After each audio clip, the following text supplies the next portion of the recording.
Netcasts you love. From people you trust. This is Twit. Bandwidth for the new screensavers is provided by CashFly at CACHEFLY.com.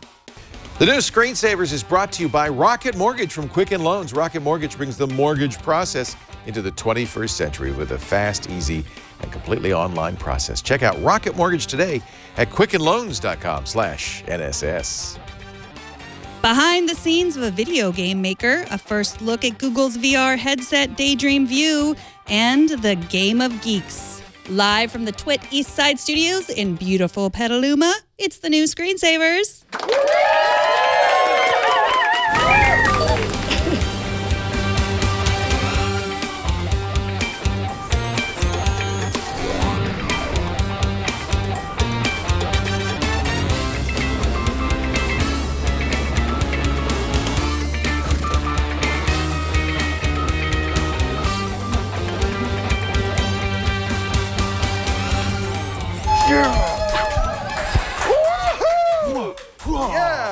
Yeah.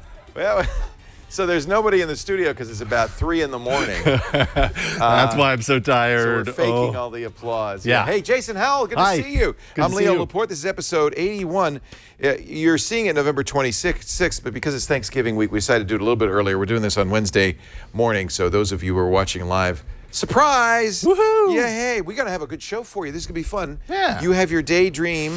I've got all sorts of hardware here. I am so frustrated. Seriously. I bought a Pixel at the same time as you, I think. Yeah. Same day, October 4th. And I still haven't gotten my invite for the new Google Daydream. This is That their is really VR strange. headset. But You you should have have gotten it, that by and now. We'll get the review from you in just a little bit. Sure. We sent Megan's here because we sent her down to 2K Studios where they do BioShock and Civ and all of the great games, NBA 2K. And they are going to show us how you can motion capture a podcast host. for an upcoming podcast game? Yeah, for an upcoming podcast. Where you too could be a podcast host? Twit 2K. It'll be exciting. Father Robert Ballecer is going to review a new Acer gaming laptop. We've got a call for help in which Megan, Jason, and I will pit head-to-head 3 different tablets. The battle royale of the tablets. See which one survives. Another round of Game of Geeks with Peter Rojas from Engadget and Jonathan Abrams from Nuzzle and Jason Calacanis from Inside.com. But first, let's start with the hot topics of the day. And one thing I'm thinking is very interesting as a follow-up. We had talked on this show, and we did a triangulation with the folks from verifiedvoting.org about election rigging. We did it before the election. And I've been asking the question, was there any election rigging? Not because I'm unhappy with the results. That's not it at all. I'm just curious. We had heard that maybe the Russians were able to get into election machines. We know that some states are still using a very unreliable, eminently hackable system of direct electronic voting.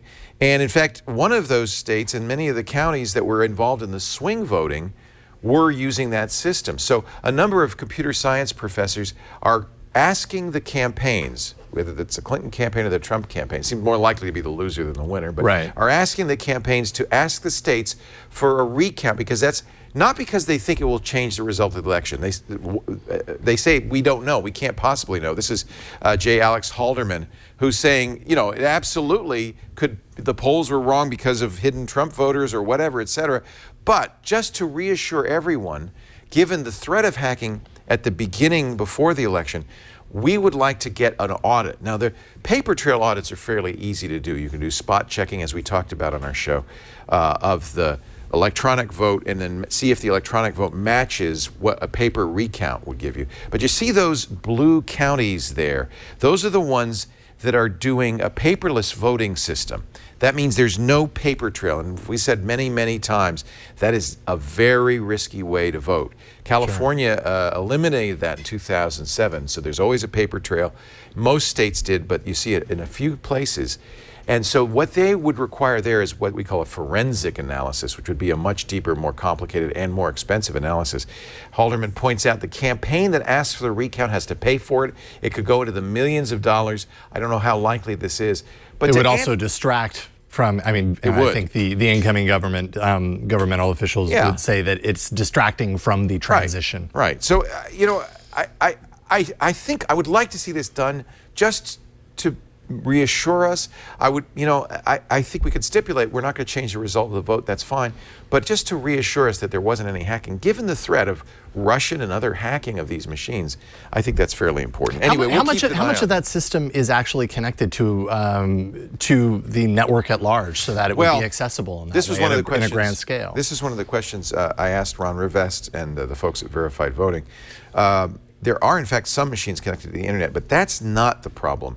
If you go to that Medium piece by Halderman, there's actually a video. It's very easy. The way these systems work, these direct voting systems, like that Diebold system work, is... Oh, it's ancient. It's ancient. Well, it's 15 years old. Yeah. You take a memory chip and you put it in a desktop computer at the Registrar of Voters office. That has the ballot on it. You copy that information over to the memory chip, put the memory chip into each individual Diebold voting machine to set it up. What Professor Halderman's saying is trivially easy to hack the desktop computer. They're not very well secured in such a way that that chip could contain malware that would then be spread to each and every voting machine as they copied the ballot over. And as they are interconnected within the place, right? Right. And by the way, this is a demonstration of how to do it. It's well known how to do it. It's easy to do. In fact, he says I could do it. My graduates could do it if we were criminals. We won't. We couldn't. But we know how to do that. Right. And even to the point where you could erase the malware after the election. So the malware would self-erase, so it would be undetectable. So a forensic analysis is a tricky thing to do. I still think I would like to do that. And frankly, let's get rid of these direct voting electronic machines that don't have a paper trail, because that's not safe. That's not good. Okay. All right, so moving on. And since you're here with the host of All About Android App Arena, I thought it'd be fun to talk about these new phones. The OnePlus 3T, OnePlus has updated its OnePlus 3, and now Axon, the ZTE Axon 7 has been updated to the Axon 7 Enhanced. In both cases, slightly more expensive. OnePlus is stopping sales of the OnePlus 3. Axon is continuing sales of the original Axon 7, which I liked a lot. I know you like the OnePlus 3 better. Well, yeah, so I would say between the two, just kind of based on aesthetic and feel, I kind of like the OnePlus 3 a little bit better than like the Axon 7. It's all aluminum. Well, that one is too. Yeah. It's a little heavier. Yeah, feels a little thicker, more solid. And what I really liked about the Axon was the front-facing speakers. That is nice. And it's got some sound. excellent enhanced sound qualities to it that are a nice selling point. So for $100 more, they're going from 4 gigs of RAM and 64 gigs of storage to 6 gigs of RAM and 128 gigs of storage. And the Snapdragon 821, which is the same processor that you have in the Google Pixel phone right now. So it's kind of the next step. What is OnePlus doing? Well, OnePlus has the, let's see, or actually no, the Axon 7, I suppose. Does it have the 821? No, I think it's the 820. No, it's the 820. The OnePlus One, or the OnePlus 3T has the 821 processor. 820, by the way, is a good processor, but the 821 is a little faster. That's what all the new Android. A little bit more efficient too. You're going to get better battery life out of this versus the previous model. They've upgraded the front-facing camera actually from I believe it was an 8 megapixel to a 16 megapixel, but supposedly it's actually really great, excellent in low light. So if you like taking those selfies, then there you go. A new gunmetal color that replaces the graphite color, so that's a little bit changed. But excellent battery performance. That's what I keep reading, is that the upgrade to this is a 3,400 milliamp hour battery versus a 3,000 milliamp hour. And with the enhancements of the 821, the kind of improved efficiency there, in combination with the bigger battery, you get better battery performance. A little more expensive. They dropped the OnePlus 3. Yeah. This is the only OnePlus 3, the 3T now. $439 to start, and you can get that right now. I think at least here in the US now and our Canada. recommendation. If you're not going to buy the Pixel, the OnePlus 3T be the next one to look at. Pretty nice. The one thing I would love to see out of some of these kind of more middle end but really nice options from companies like this is some sort of Daydream compatibility, because that seems to be the next thing, right? Like we're going to talk about it here in a few minutes, but Daydream VR, it would be nice to get that compatibility rolling out on a much broader scale. And Motorola has already announced that. They're the first company to, besides Google, to offer Daydream. Well, let's talk about the Daydream. This is it. This is made out of sweatpants material. This is what, like a sport shirt material? Yeah, right? it totally is. I mean, it feels like sweatpants. Yeah. You just want to rub it on your face. But let's compare it to there's Google Cardboard, which is kind of basically free, Right. but I think it compares to the Gear VR. It's about the same price, right? $100. So this is actually less expensive than this is $79.99 So this for is the 100. Daydream. A little bit smaller, obviously, than the Gear VR. This is also limited because it will only work with Samsung phones. Right, so you've got the limit on the Samsung Gear VR in that it will only work on select Samsung phones, Right. Not all of them. The Daydream View will only work with Daydream compatible phones. Right now, that is limited to the Google Pixel phones, soon to be some, a few Motorola devices, the Moto Z, Droid, and Force. So I have the little Pixel, which is only 1080p. Is that going to be enough resolution to use? Yeah. I know it's supposed to work with it. What's it going to look like? Well, I have not tested find it out. out yet, Yeah. but I imagine, in comparison possibly with the larger, with the XL, you're going to get a little bit more of that screen door effect, would be my guess. is it the same apps available for both, or is And then you got the and this remote. is different too. This You is have really a remote cool. control So now. Has this little motion remote that stashes away in here, so like that, you can yeah. kind of keep it all in the same package when you're done using it. But you just slide it out, drop your phone in there. I can actually try and send this through. So Daydream compatible games are what developers So are it's a having to do different now. set of games. It is. There will be broader kind of support for cardboard. You could use this as a dumb cardboard viewer, and they're working on that right now. I think I'm sending video through. I'll go ahead. This is something cool. You can use Chromecast so we can see what you're going to see. Certainly hope so. That's my It worked hope. earlier. Okay, Yeah, there's it your worked. phone. So I drop it in here. I'll go ahead and close it up, and it should switch Look at right that. over to Daydream. Oh, this is cool. All right. So then I'll go ahead and look Now, funny. Put we're this not on. wearing visors, so we're going to see the two screens. But when you put this on your head, of course, your eyes left and true. right resolve that into a single 3D image. I have to wake up the controller here, and hopefully it'll says hold the Look at home that. button. That's what I'm doing. You don't there look we, at all there we dorky. go. There we go. No, not at all. Because I don't look dorky because doesn't this look like sweats? It's actually better. So it looks normal. Is it comfortable?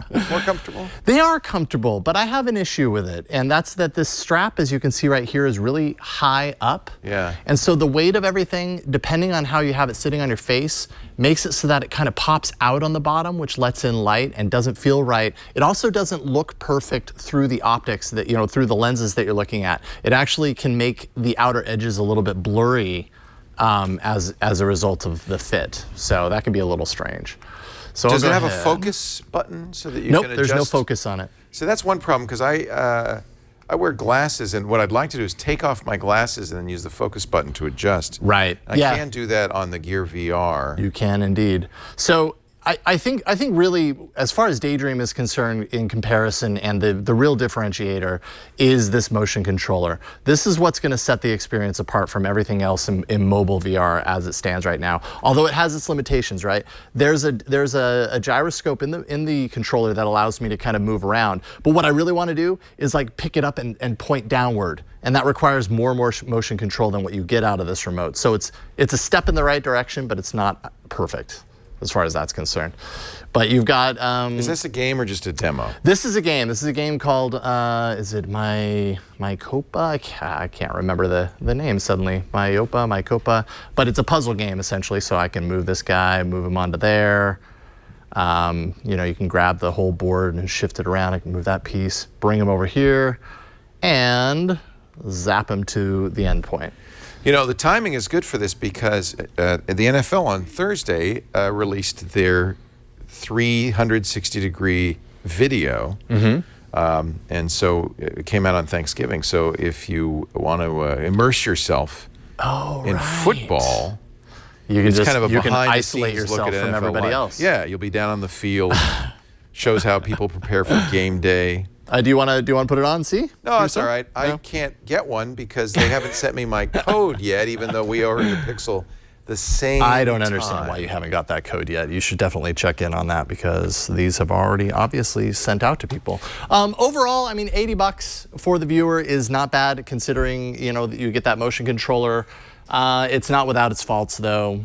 And I think I pointed this out probably a number of times on the network already, but this inside area, this inside kind of mask area, this is washable, and that's good because when I first saw this at the VRDC event a few weeks ago. Disgusting. It was wet. Disgusting. Because people had been putting this on their faces, so it gets it's damp. Velcro attached. You just pull it out. Yeah, you just pull it right off, throw it in the. Hey, that's cool. Isn't that nice? Now I'll wear it. Yeah. I am Zorro, the Masked Avenger. This is how it was supposed to be right here. You know, when they get VR that looks like this, I could see people wearing that around. Widespread don't go to a acceptance bank. once it's narrowed down to this view, for sure. For sure. All right, the Daydream VR. Also, Google Wi-Fi Hub is now available. I've started to see reviews. It's about to ship.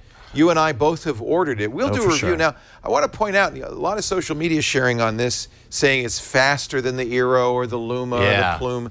There are a lot of competitors in this space now. That was a study commissioned by Google, I should point out. And if you follow the link back, it goes to a Google blog post. So I'm going to defer. It's very easy. Wi-Fi is a black art, right? Even the Eero, you know, Megan had good results. At first, I had no results. It changes depending on you just really don't know the environment. So what we're going to do is we both got the new Google Wi-Fi, and we're going to you'll install it at your house. I'll install it at mine. In fact, I'll be installing it right next to the Eero on a second network I have in the house. So you'll hop between networks. Well, and I think have a fairly good way of telling if it's as good as, better, different than the Eero. So. I'm really looking forward to Google Wi-Fi only because, I mean, we've been on the Airport Extreme for years. We've been using the Apple Airport Extreme. Discontinued that. They've just discontinued that. Apparently, they're getting out of that business entirely. When you go upstairs at my house, I mean, internet drops off a cliff. And so I'm really curious to see how this mesh networking works in our house. And our house isn't even that big, so this may even be a little bit of overkill, but anything to make it better. It's really nice. And I also really want to manage really it. Nice. I really want to manage it. It would be nice to be able to kind of, and apparently there is an app, like a companion app, that'll allow you to kind of set time for certain devices to be able to use it versus not. Deactivate, I'm hoping you can deactivate a certain hub if you want to on demand. That would be nice. You know what I can do right now with the Eero is I can say to my Echo, turn off Michael's Wi-Fi. And it pauses his and then Wi-Fi. 2 seconds later, you hear this scream from the other room. So that's a nice feature. The other thing that both of these have, and I think is the future of Wi-Fi or in general routers, is that the company updates them regularly automatically. That's a real problem. And that's important. Very important. You know, Apple was keeping its Airport Extreme updated. Now that they're out of the business, I think it's time to look. If you're looking for a new router, look for one that updates automatically. You don't have to remember to update it, and because this is a critical part of your internet infrastructure, and as it turns out, eminently hackable. Yeah, you don't want to be part of the next Mirai IoT hack. Exactly. Well, we'll have a review for you when we get ours. I look forward to that. It's gonna be cool. I'm looking forward to it too. Head-to-head battling Wi-Fi hubs. Megan Morrone is here. She's in studio with us. But before we talk to her, let's take a look at her visit to. It's funny. I didn't know this. 2K Games, which is one of my favorite. You know, BioShock. Oh, for sure. That's my I think the last great game I played all the way through 1, 2, and 3. Loved it. They did this at 2K, both. They were, I think, in Britain, in Holland, and just down the road a piece in Novato. We sent Megan down to get MoCapped, and this is what happened. Watch. I'm here at 2K Games in Petaluma. 2K Studios is where they make some of the games you probably know and love, like BioShock and Civilization and NBA 2K. So we're going to check out how they do some of the motion capture. I'm going to even don the suit for you. So let's go. Come on. Don't be shy. Hi. Hey, how are you? Good. Welcome. So I'm here with Anthony. He is the stage manager, the motion capture stage manager at 2K Games. So tell us a little bit about what that means. What does the stage manager do here? Oh, stage manager wears many hats. The main idea is just to keep everything greased and running. We work on every 2K title here. Today, keeping it greased means keeping dunkers dunking, and I think we're going to do some hard fouls, so we're going to see some cool stuff today. So the dunkers are wearing the motion capture suits that we're going to take a look at. Tell us a little bit about just the high-level basics of what's in the suit. Sure. So yeah, like you said, it's a skin-tight suit. It's very flattering on most people. We put 60 markers on them. They're made out of retro reflections. We're just bouncing light back to cameras. We're calculating joint angles and bone lengths, and recording everything they do so we can put it in the game. Cool. All right. Well, let's take a look around. Yeah, let's get going.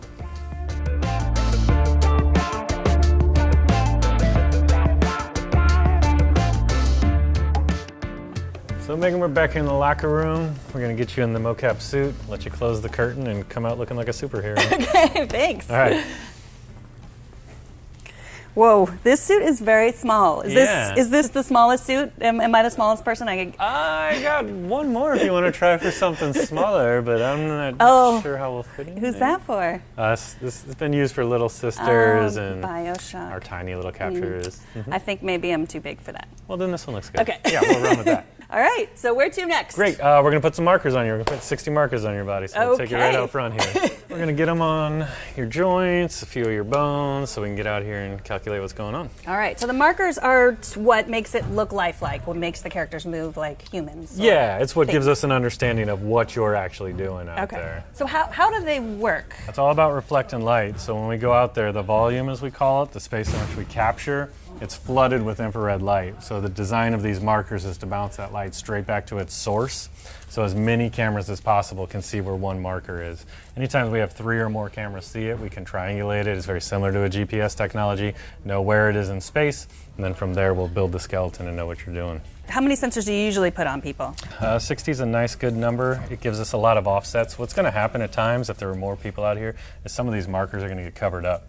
So what we need to do is then find math so we can recreate where those markers are. So if I lose this marker, I know its relationship to these 2 markers because that's a rigid shape. So I'll be able to recreate that marker. So that's why we'll put a lot of extra markers on you today. Got it. I think I got them all. I got one extra in my hand, but I'm just going to hope that that was a miscalculation when I laid them out.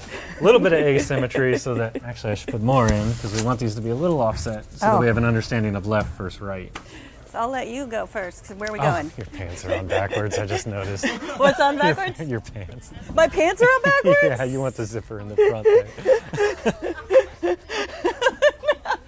Does that matter? All right, so what's this area? This is Video Village. This is where our production team sits. So we'll see a few of our producers sitting around here, and they're designing move sets, and they're going to help direct the action on the floor so that they can make sure the move is going to work for their game. All right, so we're in a calibrated environment here. This is what we call the volume. Anytime you're on this gray floor, as you are right now, you're being captured and recorded. So all of your movements are being seen by a technical team upstairs. You'll see currently there are 280 cameras in this volume. And they're all capturing at approximately 120 frames a second so that they'll see every tiny move you make out here. So for what game is the most involved set? Of recent, that would be Mafia 3. Mafia 3, in a 2-week span, will change between about 20 sets.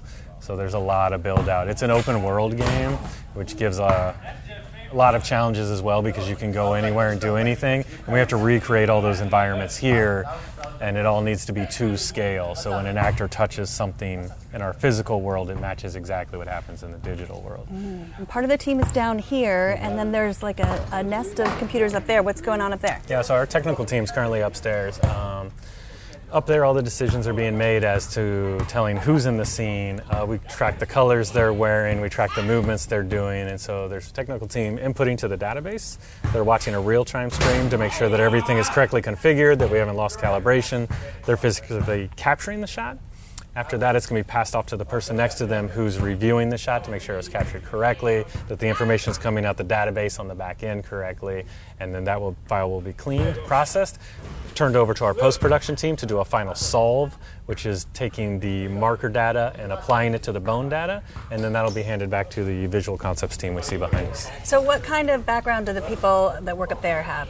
Most of them are coming from a computer science background or a computer animation background. We pull from both of those sectors because we're really looking for a good mix of creative and technical. We work on a lot of 2K titles, so while this title might be more technically based, there's others that are more creatively based. So we try to apply to both of the strengths of our folks so that they do have an understanding of the body, how the body moves, but they understand creatively how that body's going to look on screen and maybe what's the best positioning of it.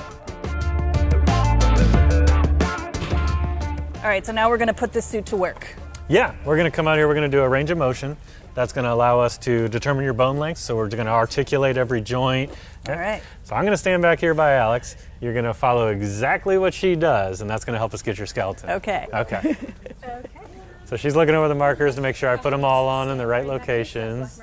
So we're watching Alex and Megan articulate joints here. What she's doing is allowing the computer to get an understanding of her bone lengths and the way she moves so that when we recreate that skeleton digitally, it'll be completely accurate to everything that Megan does. Great. Great. That's wrong. Awesome. Thank you.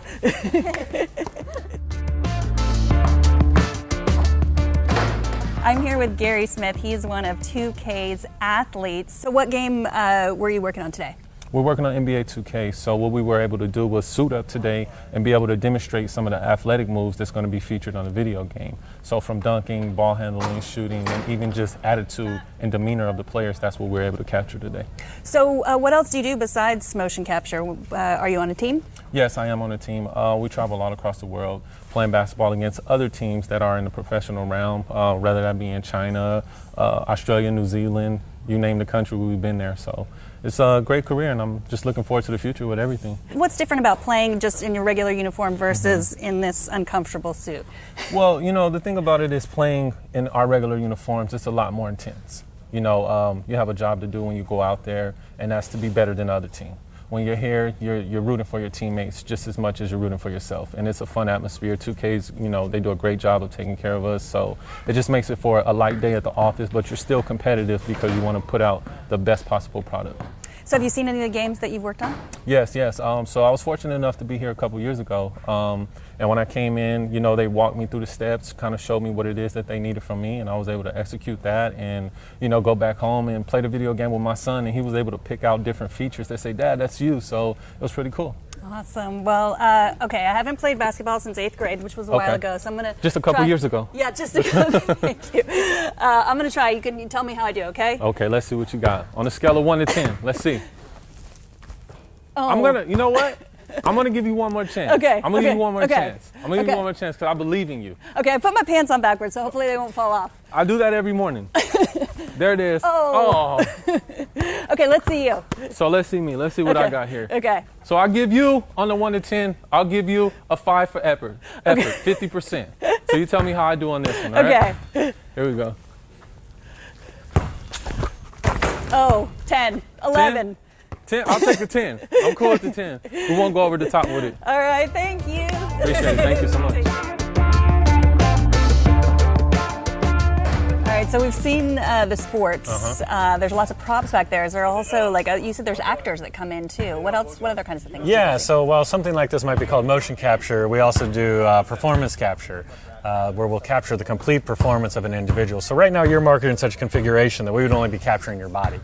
We could throw a helmet on you with a camera and also capture your face, and then put a microphone on you to capture your audio as well. So that's where a lot of titles are moving today, is to have one person own that performance, rather than there was a time not that long ago where they would go to an audio booth and capture the audio, and then come here and have somebody move around in a MoCap suit, and then have somebody like Roy, an animator, go ahead and animate the face. And that's 3 performances trying to make one.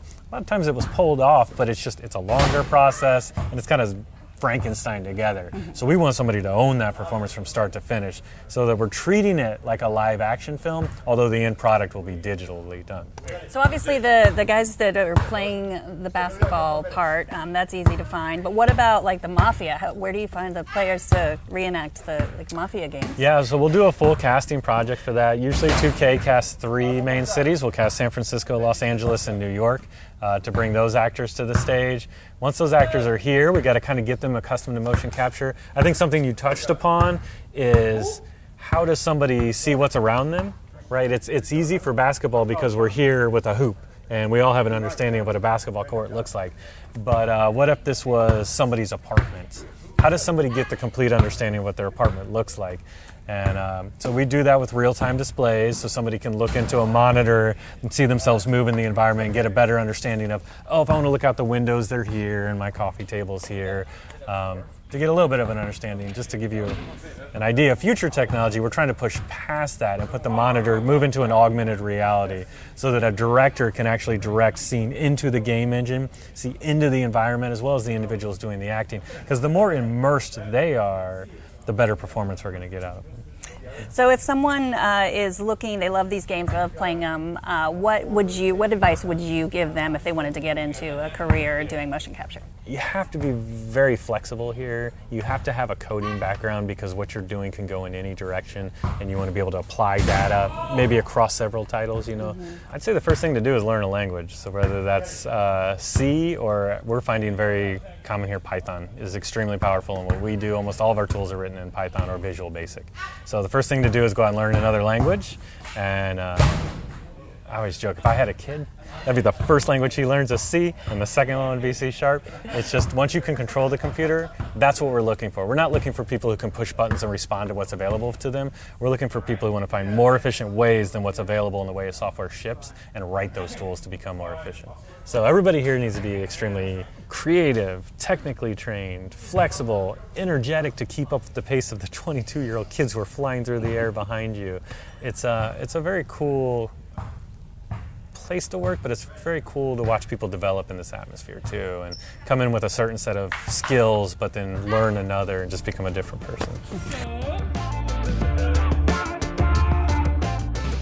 So that was our tour of 2K Studios, the magic of motion capture. Pretty exciting stuff. They're not letting me keep the suit, unfortunately, but you know, it was fun while it lasted. Megan out.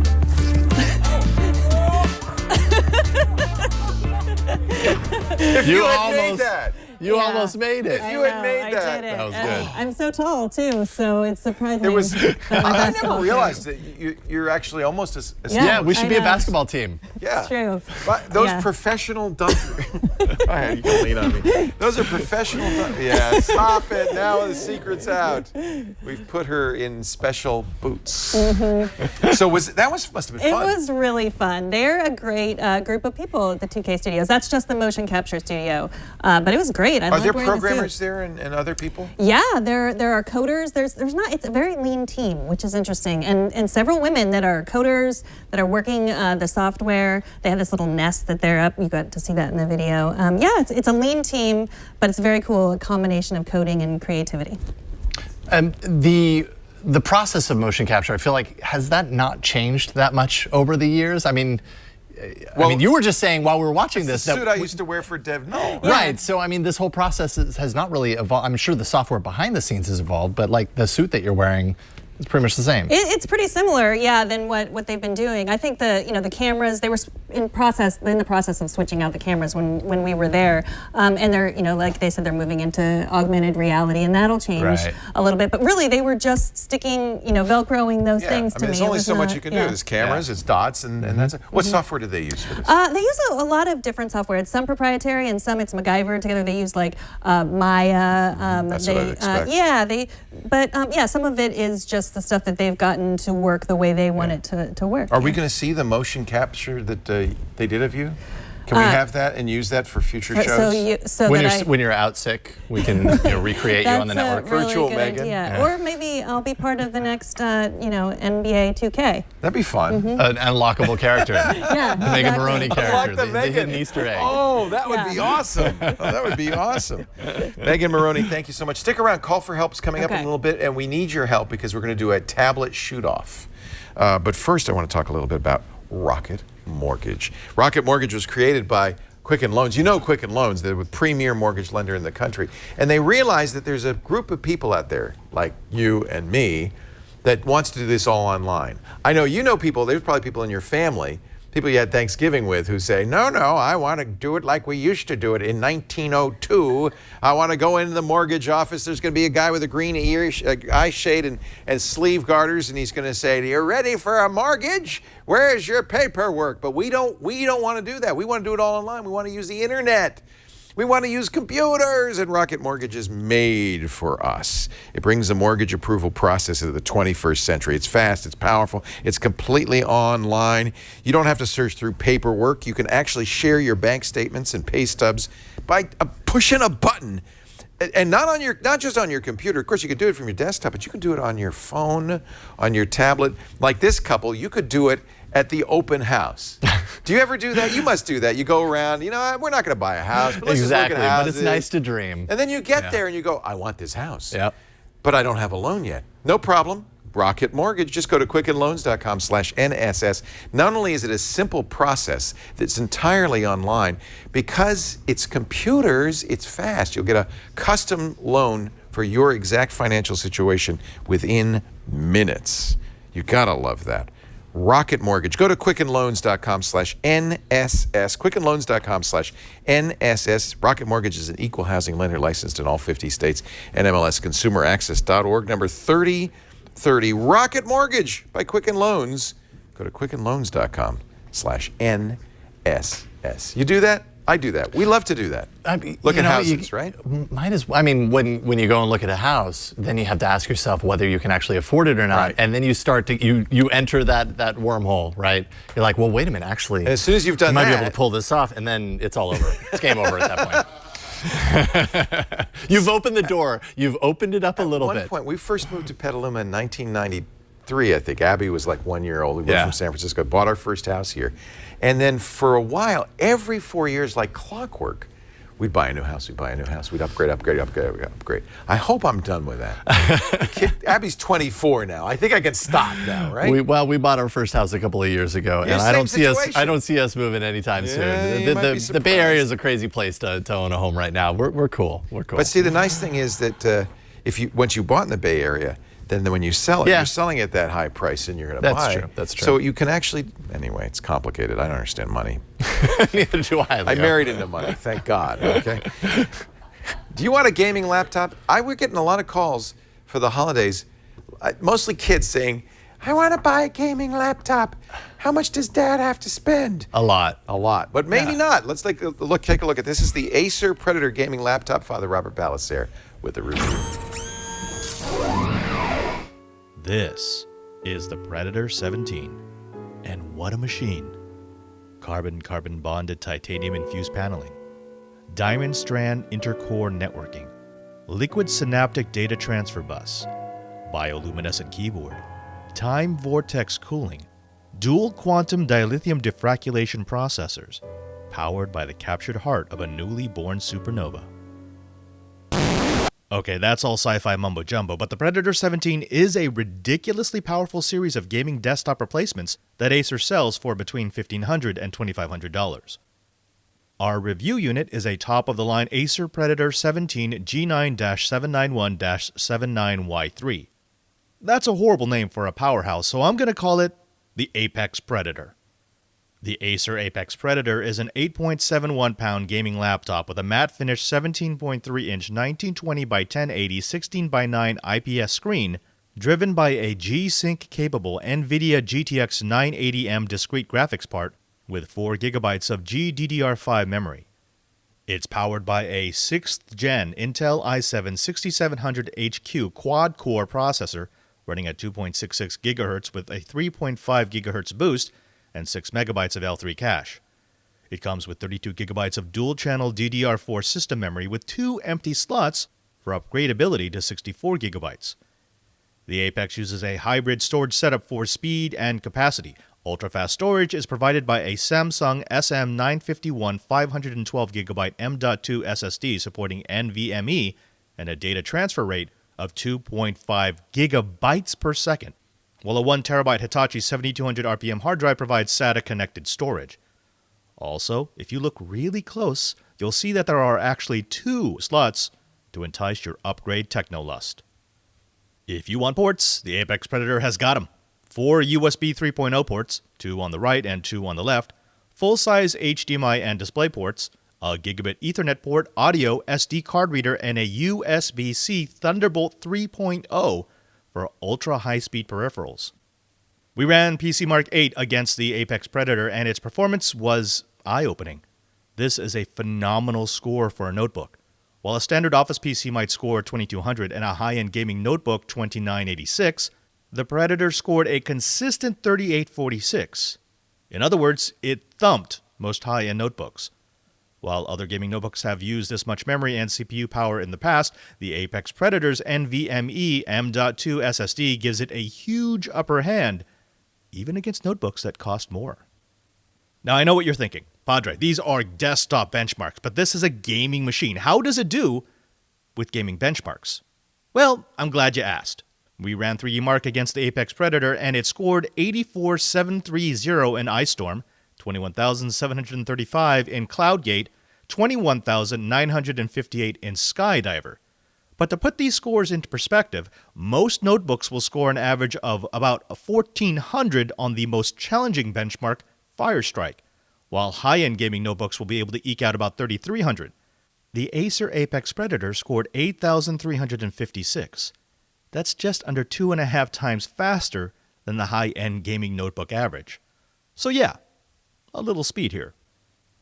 Of course, benchmarks can't tell us about the actual gaming experience, so I fired up some Homeworld Remastered and promptly forgot how to play the game. Frame rates were great even when I switched it up to 4K on an external monitor. Once I remembered my keyboard macros, I was able to play Homeworld kinda. I'm just not the gaming type, that's more Cranky Hippo. But one thing was for sure, the Apex Predator handled it all, and I didn't even need to switch it into high performance mode. This is all in good, and performance is always welcome, but where the Acer Apex Predator distinguishes itself is in some of the finer style and tech touches. The keyboard is one of the best feeling units I've ever tested, with plenty of throw on a truly full-size set of clicky keys. The backlighting is also gaming-oriented with a Predator Sense app, a utility that can change lighting zones to suit the game that you're playing. For those extended gaming sessions, you can pop out the 6X Blu-ray optical drive and replace it with the included Frost Core that ups your cooling capacity with an extra fan. There's also a set of programmable macro keys that can be programmed to do everything from game combos to toggling the cooling between quiet and high performance to changing the color balance of the monitor. Anybody who's ever had a desktop replacement die because of crud will like Dust Defender, a simple application that reverses the fans every 3 hours in order to prevent a buildup of dust on the sizable heatsinks.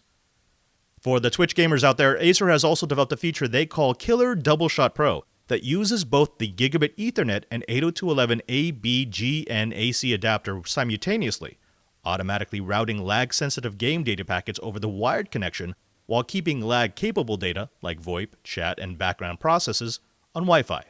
The last touch is the styling.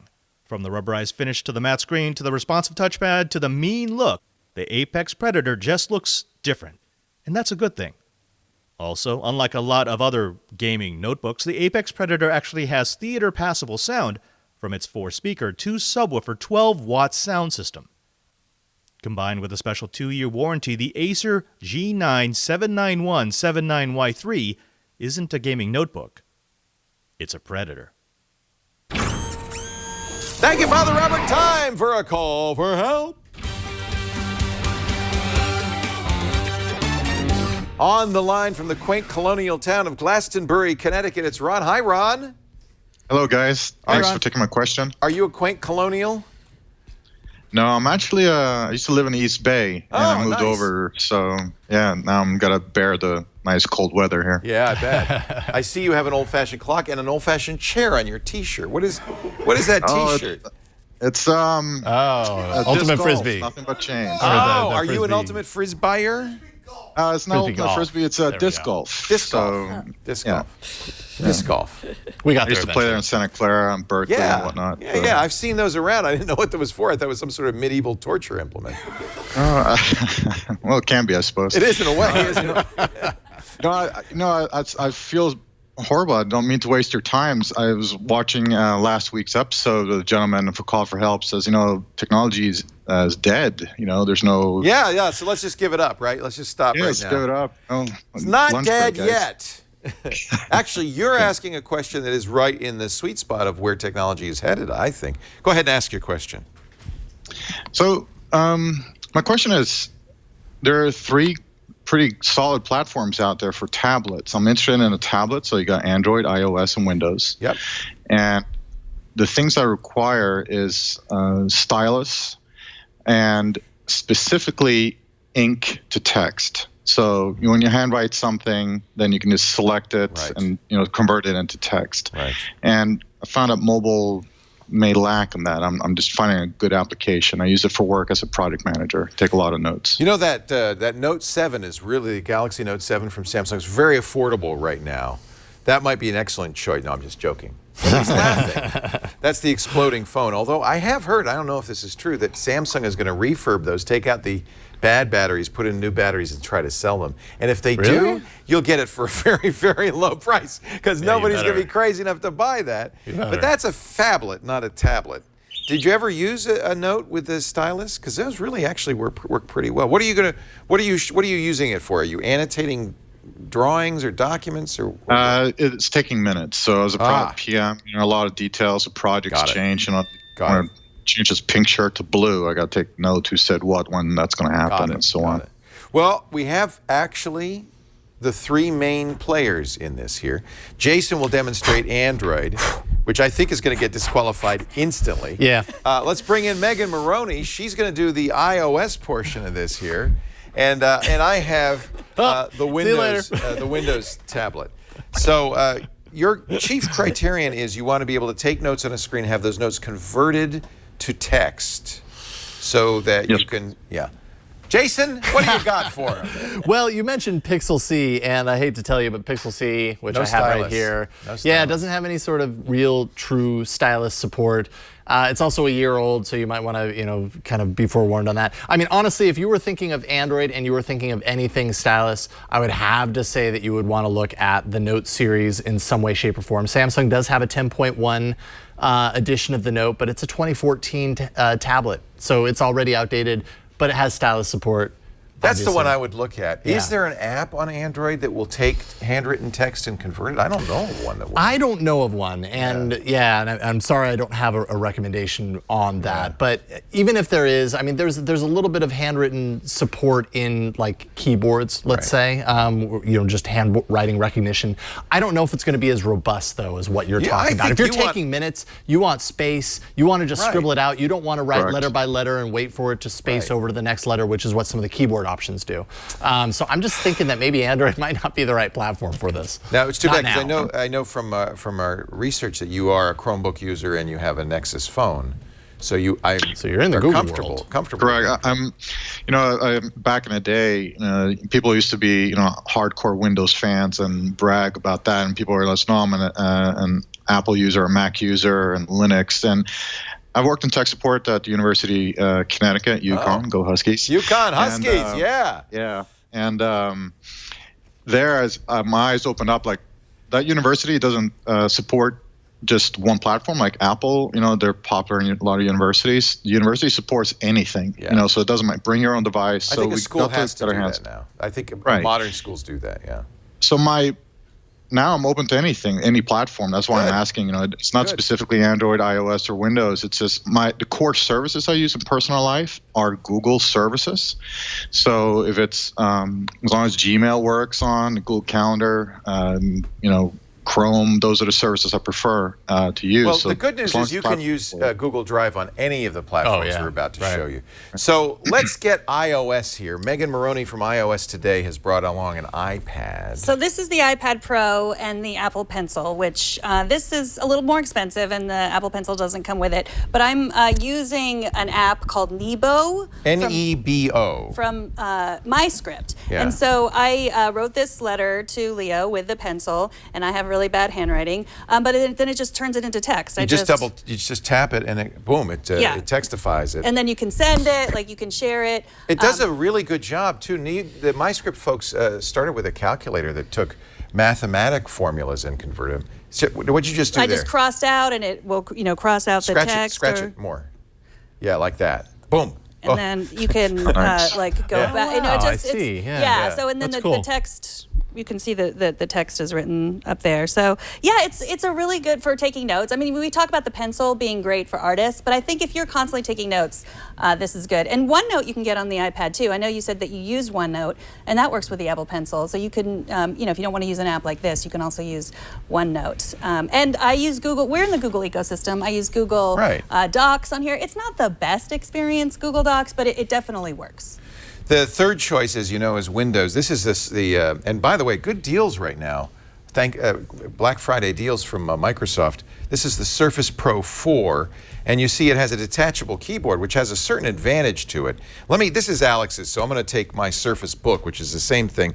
It has a hard keyboard on it, but you can eject the screen just like that. And now this is exactly the same tablet. It's looking for me, so let me hold myself in front of it. I love that, by the way. That is a nice feature. That's the Windows Hello feature. And it comes with a stylus. It's got some nice features. For instance, you can program the click button, which is an eraser or a click button, to do an action. For instance, you can have it double click it and it opens OneNote. I'm going to switch into tablet mode here real quickly. I'm going to double click it and it will open up, it's supposed to open up the, I guess I don't have it programmed on this yet, but it will open up the ink workspace, and you see it has an ink workspace. You can draw on it, you could take notes in it.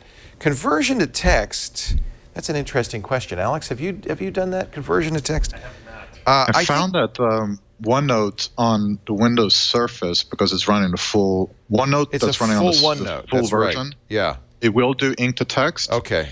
But the mobile platforms do not, Right. including the Windows app. So Right. iOS and Android has OneNote, but it won't do the ink to text feature. I have to say, for what you just described, the fact that you can still have a keyboard, because sometimes it's faster to take notes with a keyboard.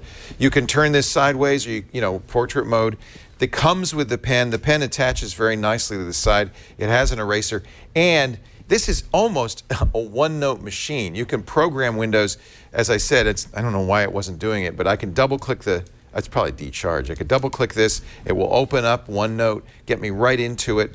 It's almost like Microsoft made this for desktop OneNote. So I would say of the three, this is going to be the easiest to fit into your workflow. It's exactly designed to do exactly what you just described. And the Nebo app works on Windows. There's a Windows app, so you can get Perfect. that. So Yeah. the app that I use Okay. on iOS, you can download on the Windows Yeah, Store. you're going to have more choices, I think. Apple really sees this, I think, more as more of a creative thing than a business class product. Android has really suffered on the tablet side from Yeah, it really lack of has. applications, and it's a shame because I mean, I'm at the point to where I rarely recommend a tablet specifically, and I just recommend getting a nice Chromebook with Yeah. touchscreen, and then Yeah. you've got the best of both worlds.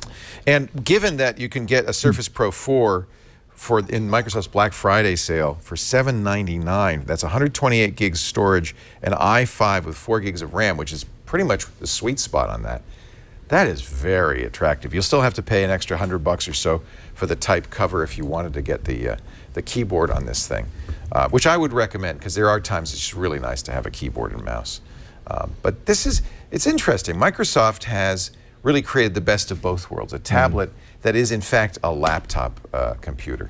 $899 is the list, but as I said, watch for the Black Friday deal, which should be coming out. By now, by the time we air this, it should be out. What do you think, Ron? Yeah, it's tricky because they kind of have, well, it sounds like Android is out.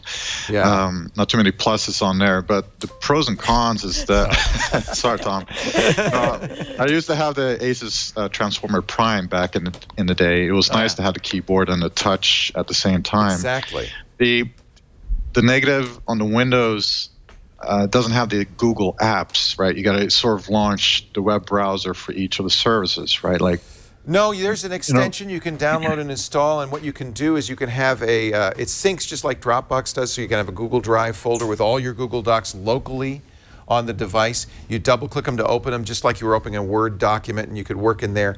It won't do the ink to text thing as like OneNote will do. I mean, honestly, if you're going to use a Windows device, OneDrive probably makes more sense than Google Drive, but it will support it. And with the Google Drive extension, it automatically syncs to your desktop just like Dropbox does. So all those documents are there. I have to say, I think Windows is the closest to what you want to do here. all right, what's the name of the iPad app you were using, Megan? Nebo. Yeah. N-E-B-O. Nebo? And it's free. Yeah. So That it's, might be it. If you were going to do between those other two, things yeah. and you wanted an iPad because you were going to do other things with it, then that actually would get pretty close too. You have to use the pencil and you have to get a Pro. That's very important. It needs an iPad Pro with an Apple Pencil. Nebo. Okay, no, appreciate your help on this. So, yeah. I mean, it's narrowed down strongly to the iPad and Windows. So I don't know if you. It sounds like you don't want to go with that. You can't get this one in pink. The book is too expensive. The Surface Book is a beautiful machine, too pricey for. It's way for overpriced. There's note taking essentially. Like so, my primary driver is a Chromebook and an Nexus. I don't need. Look at the Lenovo Yoga then, which is a less expensive, same basic idea, and the Yoga will fold over so that you can, I mean, there's a lot. This category is called 2-in-1s.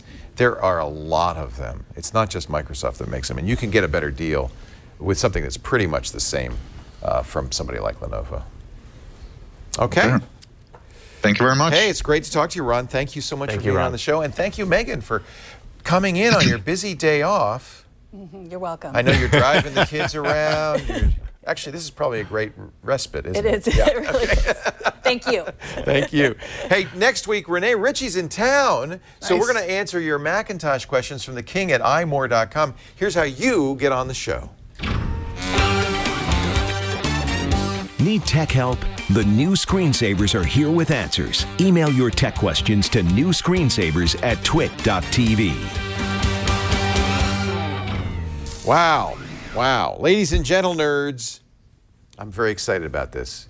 Someday we're going to get you in this game. All right. I probably won't do very well, but that's probably part of the fun. It's hard to get contestants. That's what everybody says. Oh, no, I don't think I'm going to do very well. The game intimidates me. I'm not going to lie, but I would play. I'd much rather moderate than have to answer the questions. But I have played.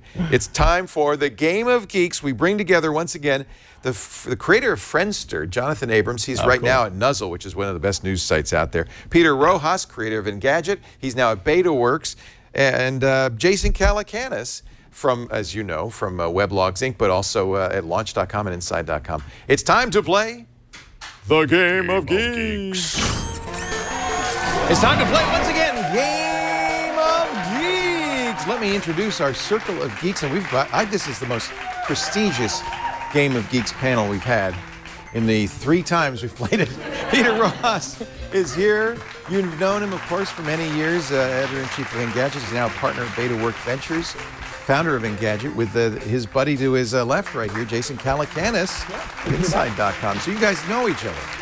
Yeah. Vaguely. No Vaguely. collusion. We worked together for a long time. Also visiting us now, Jonathan Abrams. He founded Friendster. He's now a founder of Nuzzle, which is a great news aggregator I read every single day. I think the Uber drivers were busy today. We had some limos pulling up out front with you guys. This is good. Model X's. And we've tuned our Game of Geeks to be a little more entrepreneurial focused. wow. I think you're Very going good. to enjoy this. So round 1 is what we call our Circle of Knowledge.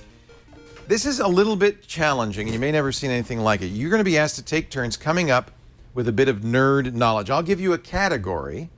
We'll start with Jonathan. Jonathan will have to come up with an example in that category. So if I were going to say colors of the rainbow, you'd say red. Now you have to come up with another one that's not red, blue, green. If at any time the person before you comes up with something you believe does not fit the bill, you may challenge it. There are 10 points per round. Okay. We'll start today on this first one with Jonathan. Jonathan, give me an example of IPO'd tech companies. Netscape. Netscape. Google. Google. Facebook. Facebook. This could go on a while. Jonathan? Excite. Excite. Twitter. Twitter. Did someone say Google already? Yes, somebody did. Do we have to remember what's already been said? Yes, you may not repeat. All right. So, Peter, I'm sorry you're out. And the only reason I'm going to do this is because otherwise this could go on forever, because this is a very broad category and no one would be more expert in this. Jonathan, continue on. Groupon. Groupon. Etsy. Etsy. Zynga. iVillage. It's harder and harder, doesn't it? Lycos. DoubleClick. Oh, boy. What have we already said? And I have to remember. Yeah, you're out. Jason wins. Thank you very much. Anyway, that was our practice round. You get the idea. We're gonna I get no points for winning? 1 point to Give Jason him a point, Calacanis. Give him a point. I'm going to need this when we get to gadgets. Jason, you're going to start this one. Okay. VC firms. VC firms. Sequoia. Benchmark. Greylock. Planet Perkins. This should be really... It's hard, isn't it? Your brain does not work as fast as... Sorry, Peter, that's it. Jonathan. Andreessen Horowitz. Menlo. CRV. Social Capital. Fisher Jurvetson. Union Square. IDG Ventures. Spark. Thrive. Intel Capital. Does that count? Sure it does. You could challenge him if you feel it doesn't. We'll have to do the judge. It's done more deals than anybody. Softtech. Salesforce Ventures. Scraping the bottom of the barrel now. Lowercase. Launch Ventures. Oh, you can't use your own freaking Is that company. technical? Go ahead, go on. Homebrew. Homebrew. Isn't it funny how hard it gets? It does get hard. I can see it. All right. Founders. 10 points. Use that. He had an extra one. I'm an LP in Founders Fund. How did I not get that? Just lying around. So we get 10 points for Jonathan Abrams. Our next category, and you're going to start this one, Peter Rojas. Okay. Startup jargon words. Pivot. Jargon. Oh, man. Pivot. Very good. Oh, me. Down round.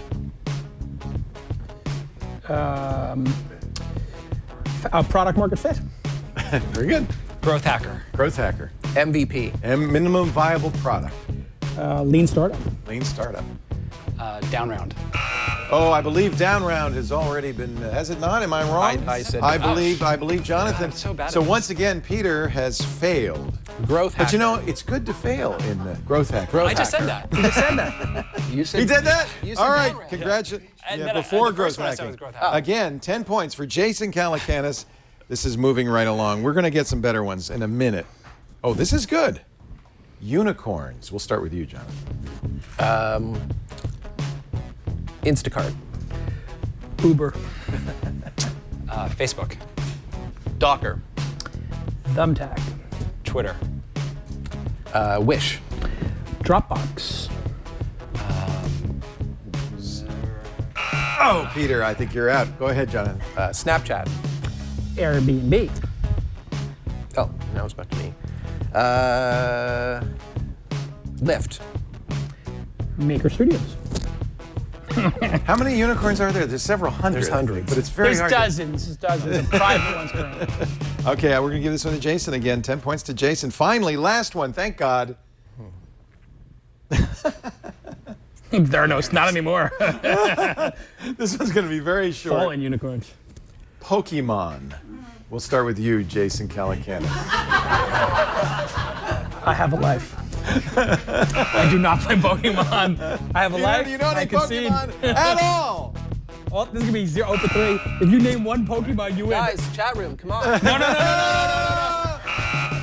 Oh, that's it. 0, 0, 0. 0, 0, 0. You couldn't name one. Calacanis. Not one. Fair enough. All right. Snorlax. So we have a clear winner here, Jason Calacanis. Congratulations. Thank you. You are the victor in this round one of the Game of Geeks, and that means Where's the score? Right there. and that means, 30 Jason, seconds. I get to crown you with the helmet of knowledge. The board. I can wear the This board. one dongle free, thanks to the excessive use of USB port. It's hard. It's You just plug it in. The heavy is the crown that wears the Nice. brand. Thanks everybody. We'll see you next time on Game of Geeks. That's it for that one, right? Do we have any more segments? We have more. One more round of Game of Geeks we'll show you on a future Screensavers episode. But time right now for the last bit of the show. I hope you had a good Thanksgiving. I hope so too. We're recording this the day before Thanksgiving, so neither of us know if we had a good one or not. Certain it's going to be delicious, or it will have already Family? been delicious. Big family? Friends and family. Yeah. I think it's just going to be the three of us. I don't know yet. We've invited family members. Lisa has a lot of family in town, so we've invited them. I bought and ordered, and it should be coming today. We're recording this on Wednesday, a 7 to 8 pound ham. Woo! And 3 people and 8 pounds of ham. We're going to have extra. So Are you come sure? on over. You never know. You never know. It's a holiday. People eat more on holidays. It's true. I decided not to do a turkey. We did a ham and a turkey last year. I like switching up with a ham. It's kind of fun to have a ham. Yeah, for sure. Yeah. My parents would do that every once in a while. Really? Yeah. Yeah. I don't know. Is it normally a Christmas thing that you have? I don't know. I don't know. I kind of feel they're both about Seems the like same. it should be, a ham should be for a holiday of some kind. Hey, let's do the mailbag. What do you say? Roll it in. Oh, sorry, Jerry. Jerry was somewhere else. He came running over. Here's the mailbag. He made it in time. You know, instead of ham, how about a fine can of Dinty Moore beef stew? It's hearty. It's satisfying. And this one can feed about 18 people. How old is this can at this point? Ancient. This can, I hope Dinty Moore knows about preservatives. That's all I can say. You know, on the ham that I'm getting, supposedly the first thing you do is you wipe the mold off. That sounds delicious and enticing for a nice Thanksgiving dinner. I shall start. I got question 1. We do it randomly. Martin writes, my girlfriend received a phone call last week and was told that her computer had a bug. Uh-oh. and she allowed them to go in her computer. Oh, no. Uh-oh. What can she do to fix any damage that was caused by this? Thanks, Martin. I'm so sorry. Martin's obviously knows that that is a bogus call. I've received it twice now. Yeah, it was calls. in my car driving. Have you got them? No, I haven't. I was surprised. They both have come on my cell phone. And the way it starts is a fella says, "Hi, I'm calling." This one said, "Hi, I'm calling from Windows." Yeah. And we can see our logs are showing you have malware on your computer. Are you sitting in front of your computer right now?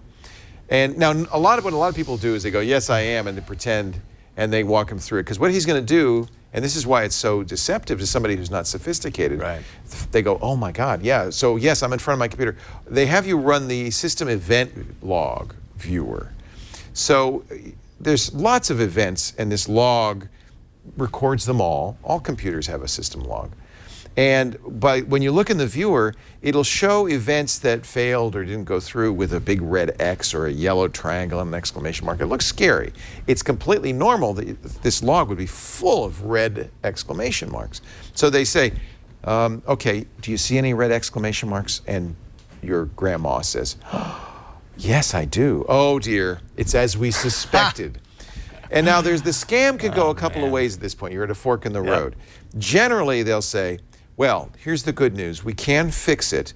In order to do so, though, we're going to have to get into your computer, and I'm going to have to charge you $300. But the good news is that guarantees we will continue to fix your computer for an entire year. And people say, okay, now you've got a couple of problems. First, you've given them your credit card. Yeah. Actually, first they got $300. Second, they still have your credit card number. Who knows what will happen there?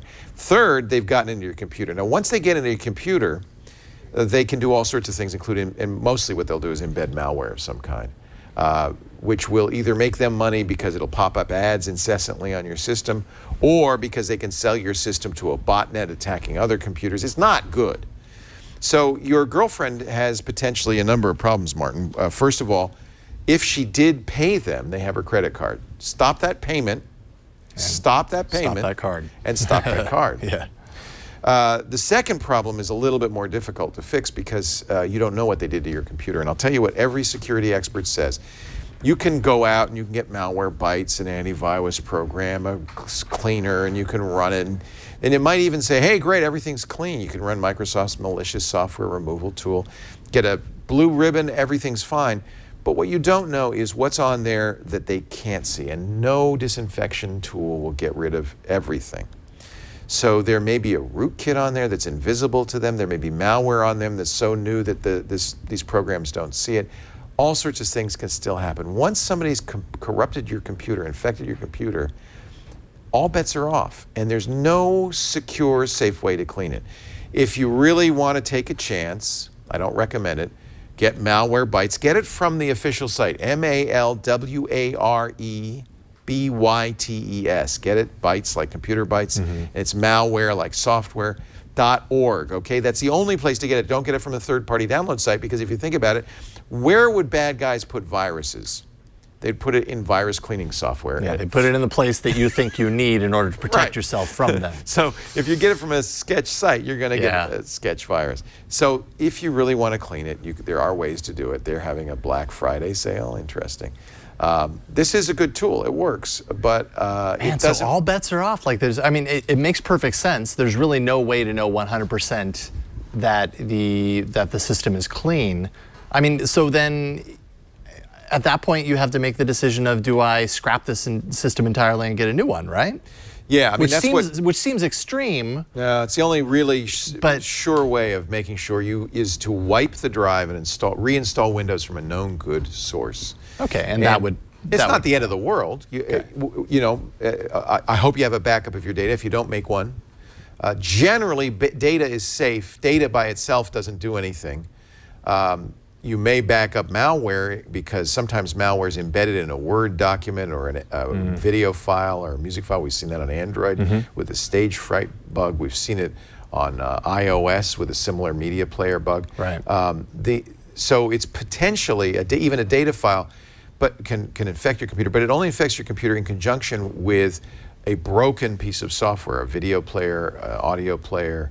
So Adobe has had problems with their Acrobat Reader, so a PDF file could infect your computer, but it had to be a specially crafted PDF file in conjunction with the Reader program. So as long as you'd have to actually execute that in order to kick off the process. Just being on your hard drive isn't enough. By itself, it's not enough. In fact, it's true in general. In order for bad guy to get in your system, he has to execute a program to infect your system. He can't do it from data only. So back up your data. And then wipe the drive. I mean, format it. I mean, repartition. I mean, really get rid of everything. And then make sure you have a good copy of Windows. If you don't have one, you can go to Microsoft. The good news is if it's a Windows 10 machine, you don't need a serial number or anything. You just go to the Microsoft.com and get their media creation tool. It'll create the appropriate version of Windows 10 on a USB key or a disk, and then you can reinstall Windows. If your computer was already registered and authenticated with Windows 10, it will say, oh yeah, I know your computer, no problem. It'll re-authenticate, then restore your data. Frankly, if it were me, that's what I would do. That's the only thing to do, and that's why it's so important not to get malware in the first place, because there's no really good way to get rid of it. You can try Malwarebytes and antivirus tools, Microsoft's malicious software removal tool. Chances are that's sufficient. Not probably 99%. The guy just put some stupid browser hijacker object on there. Man, when you don't know for sure, that's going to haunt you every time you use it. Exactly. And you just won't know. Same issue for the Mac? Well, the good news is you don't get calls like that for the Mac because so many people have Windows machines. It's much smarter for them. They just call for Windows. I've gotten 2 of them. You know what I do? I say, sometimes people play with them, mess with them, if they are sophisticated enough to know this is a hoax. What I do is I say, you should be ashamed for taking advantage of people. Does your mother know what you do for a living? And then I hang up on them. And I'm hoping that makes them feel guilty. It probably doesn't. But well, that didn't work. Next. I'm sure they just dial somebody up. It's interesting. Often these are the same people who during the day will actually do tech support for big computer companies. And they have a little extra time at night, and their bosses say, okay, here's your new script. Follow this script. Most of the infections people are getting are not ransomware. They're not rootkits. They're just simple browser hijacker objects. So depends how confident you feel. And yeah, the Mac, technically this could happen, but I've never seen it happen. We also have an email from Gary who says, hello, I am having trouble finding a VR headset that will work with a Samsung S7 Active. That's the big differentiator here. Can you please help? I want to give this as a Christmas gift for my 16-year-old gaming son. Thank you.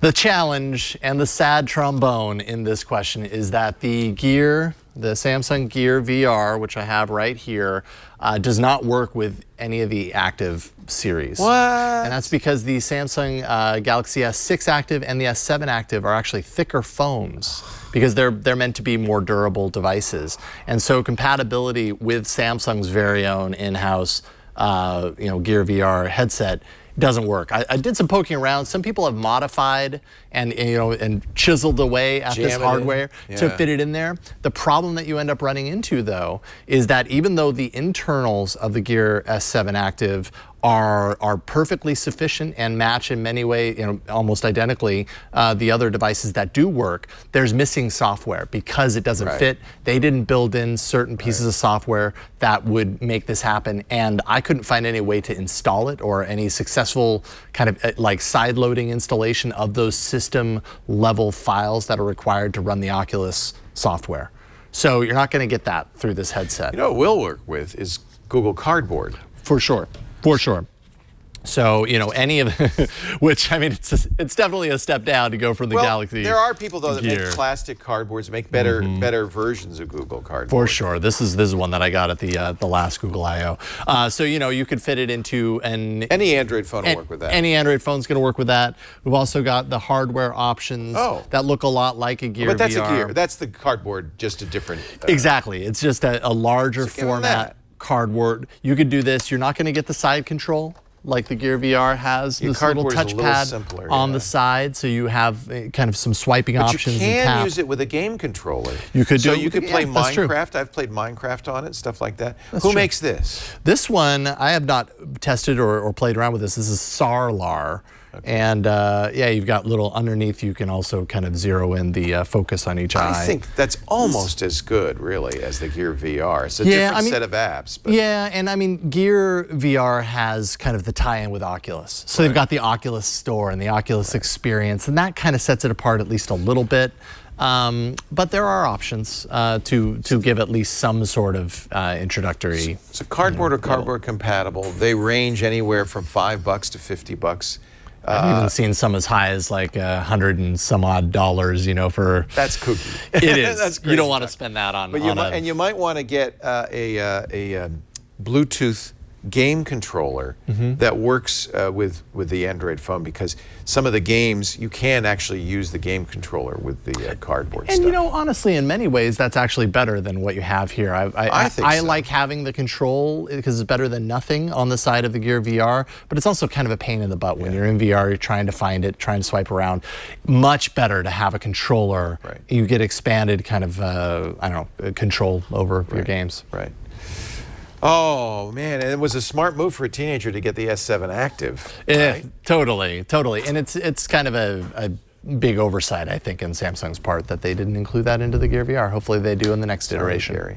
Yeah. As you could tell by the fireplace, the roaring, it's hot. That roaring fireplace, it's that time of year again. We are looking for your help.